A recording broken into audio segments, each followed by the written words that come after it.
এইরকম মেঘলা আকাশের ওয়েদারের সাথে যদি মাটন কষা না হয় তাইলে হয়নি।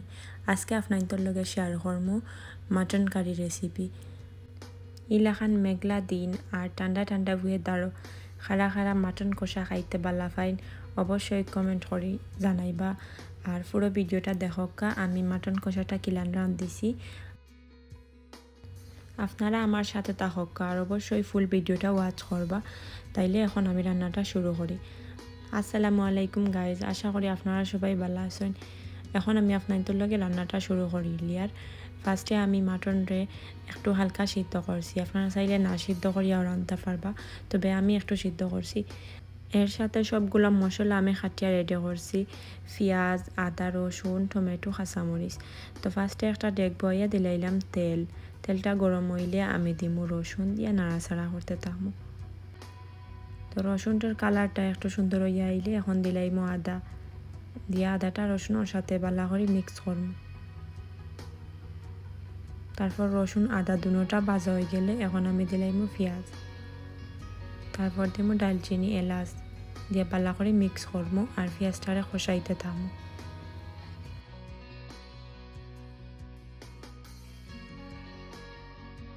পেঁয়াজটারে 4-5 মিনিট ঢাকনা দিয়ে ডাকি নাড়াচাড়া করবো মাঝে মাঝে। যখন ওলাখান পেঁয়াজটা নরম হয়ে যাব তখন আমি সব মশলাটার এড করে দিব। ফার্স্টে দিব হলুদ, তারপর কারি পাউডার আর ধনিয়ার গুঁড়া এবং জিরার গুঁড়া আর স্বাদ মতো গুঁড়া মরিচ একটা। আপনারা যে যতখান জাল খাইন ও অনুযায়ী জাল এড করবা। তারপর দিব স্বাদ মতো লবণ দিয়ে ভালো করে মশলাগুলারে মিক্স করবো পেঁয়াজের সাথে।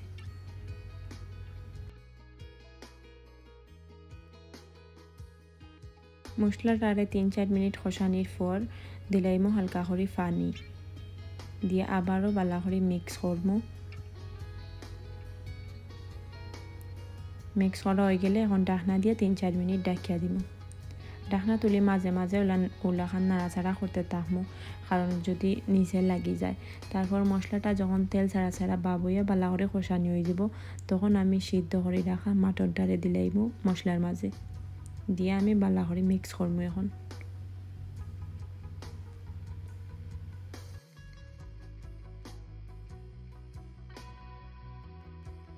তো মাংসটা মিক্স করা হয়ে গেলে এখন আমি টমেটো এড করবো।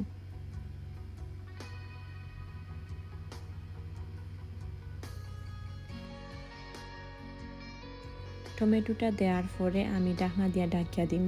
মাংসটা কি একটু পানি বাড়ইব, ও পানিটার সাথে সাথে মাংসটাও যাতে কষানি হয়ে যায়। আর মাঝে মাঝে ঢাকনা উল্টাইয়া আমি নাড়াচাড়া করিয়া দিব, দেখবো যাতে নিচে না লাগে। তারপর মাংসটা কষানি হয়ে গেলে এখন আমি পরিমাণ মতো পানি এড করব। এখন পারফেক্ট স্বাদ আওয়ার লাগিয়ে আমি দিব মাটন মশলা দিয়ে ভালো করে মিক্স করবো জুলোর সাথে। এখন ঢাকনা দিয়ে ঢাকিয়া দিব, 10-15 মিনিট জাল করবো।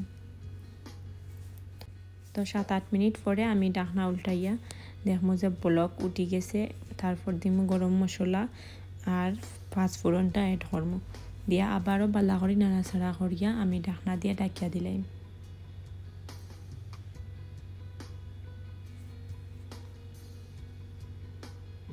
এখন আমি আরও 15 মিনিট জাল করবো যাতে পারফেক্ট ঝোলটা রেডি হয়ে যায়। তো এখন খুব সুন্দর একটা কালারও আইছে আর হালকা ঘনত্বর সাথে ঝোলটাও রেডি হয়ে গেছে। তো ফাইনাল লুকটা আমি আপনাদের দেখাইলাম, খুবই সুন্দর কালার হয়েছে আর ঝোলটাও ঘন ঘন হয়েছে। আপনারা চাইলে পাতলা ঝোল দিয়েও খাইতে পারবা। তো আমি ঝোলটারে একটু ঘন করছি আর কি। আপনারা এখন সুন্দর করে সার্ভ করি। আমার ফেভারিট খানি হইল কি মাটন কষা। আপনারা যদি ইলাকান ওয়েদারও মাটন কষা খাইতে ভালো লাগে অবশ্যই কমেন্ট করি আমারে জানাইবা। আর আপনাদের যদি ফুল ভিডিওটা ভালো লাগিয়া থাকে অবশ্যই লাইক, কমেন্ট, শেয়ার করি, বেশি বেশি সাবস্ক্রাইব করি পাশে থাকবা।